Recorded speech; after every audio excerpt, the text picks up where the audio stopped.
This is Marseille, about an hour south of the crash site of the Airbus plane into the Alps. And this is the French prosecutor leading part of the investigation. Let's listen in live. We have translation for you. Laconic or lackadaisical. Then the pilot asks the co-pilot to take over. I repeat, the pilot asks the co-pilot to take control, and then we hear both the sound of a seat going backwards and the sound of a door closing.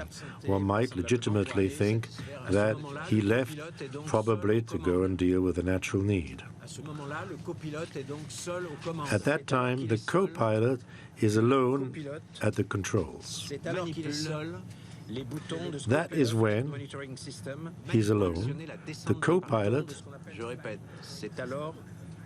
manipulates the flight monitoring system controls to accelerate the descent of the aircraft.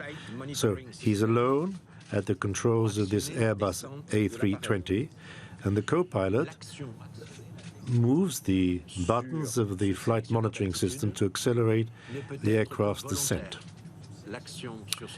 The action on this high altitude selector can only be done deliberately.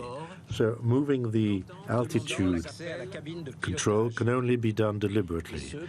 We hear several requests from the pilot asking to have access to the cockpit using what is called a cockpit call system, which is intercommunication system, so he identifies himself, but there's no response from the co-pilot.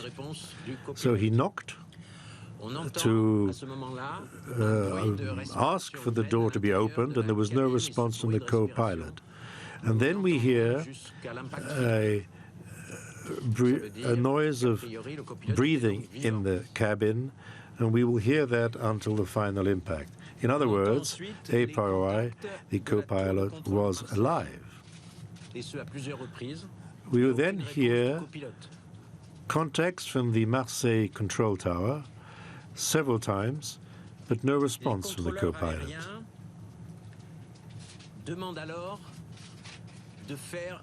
The air traffic control people then ask for a distress call from the transponder 7700, but there's no response, which means that the aircraft was becoming a priority over and above any other aircraft in terms of a forced landing. The control tower even asked other aircraft to do a radio relay to contact this Airbus, and there was no response whatsoever. Alarms were triggered to tell the crew how close the land was, and then we hear violent blows as if to break down the door. I'd remind you that within it's a security door according to international norms to protect against terrorist attacks. So these alarms, they're an indication pull up to rectify the flight path. But just before the final impact, we hear what is probably the sound of a first impact on some earth. I'd remind you, it's likely that the aircraft slided on some earth before hitting the mountain at over 100 kilometers an hour. But I would remind you, there was no Mayday type signal whatsoever received from air traffic controllers. So there was no distress call of any kind or emergency call of a Mayday kind received by air traffic control. And there was no response at all given to all the calls from the air traffic controllers. The interpretation to date, and I'm simply speaking today, 12:30 local time, it's been a bit more than 48 hours since the crash.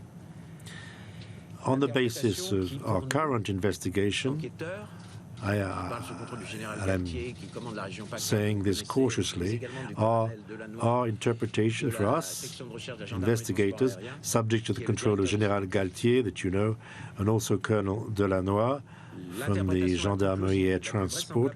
He's the head of the investigation. But the most plausible, likely interpretation in our view is that the co-pilot, through deliberate abstention, refused to open the cabin door, the cockpit door, to the chief pilot, and used the button which controls loss of altitude. And I would remind you, in the last 8 minutes, this aircraft went from maybe 10, 12,000 meters or 30,000 feet to virtually 2,000 meters, and the mountain that it hit is between 1,500 and 2,500 meters high. So he used this button to lose altitude for reasons that are totally unknown at the moment, but which could be analyzed as a deliberate attempt to destroy the aircraft. Those are the last pieces of information I can give you. Of course, as soon as I know, we've asked for information from the German legal authorities in terms of the personal circumstances, environment, family, professional maybe, I don't know, of the co-pilot, who is a German nationality. I have given, and I want to tell you that, I've given all this information to the 200 or 250 victims who are in another room, or the families of the victims in another room in this airport. Of course, I'm ready to answer any questions. Yes.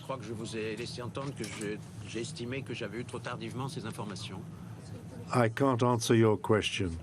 I think I've let you understood that I received some information too late.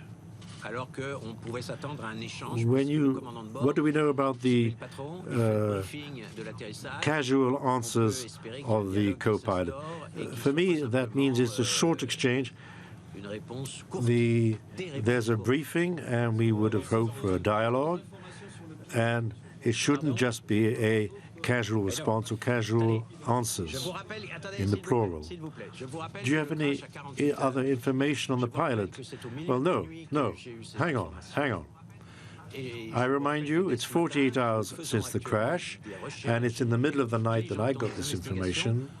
And I'd remind you that as of this morning, we're currently doing some research and pursuing our investigation to understand the environment of that co-pilot.